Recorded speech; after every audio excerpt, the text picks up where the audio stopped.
मोदींच्या हस्ते मुंबई मेट्रो 3च्या वरळी ते कप परेड या अंतिम टप्प्याचं उद्घाटन। देशातली पहिलीच सर्वात जास्त लांबीची भूमिगत मेट्रो आता पूर्ण क्षमतेने सुरू। आरे ते कप परेड तासाभरात गाठता येणार।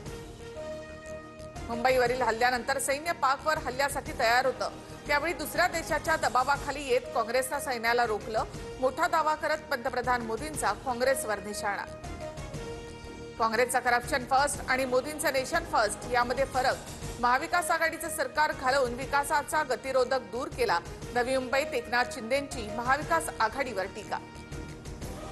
झुंडा चित्रपटात अमिताभ बच्चन सोबत काम केलेल्या प्रियांशू क्षत्रिय यांची हत्या। दारूच्या नशेत मित्रांनाच हत्या केल्याची माहिती। नागपूरच्या जरीपटका पोलीस स्टेशनच्या हद्दीमधली घटना।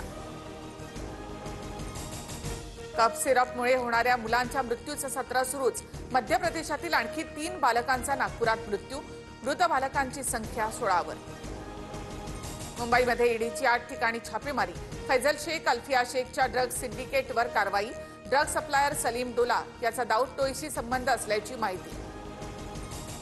बदलापूर लैंगिक अत्याचार प्रकरणात पोलिसांनी स्वरक्षणार्थ अक्षय शिंदेवर गोळी झाडल्याचं मान्य। माजी न्यायमूर्ती दिलीप भोसलेंच्या चौकशी समितीकडनं पोलिसांना क्लीन चिट। सूत्रांची माहिती। सोनं आणि चांदीच्या दरात 2000ची वाढ। सोनं 1,22,500 प्रति तोळा तर चांदी 1,53,500 रुपयांवर।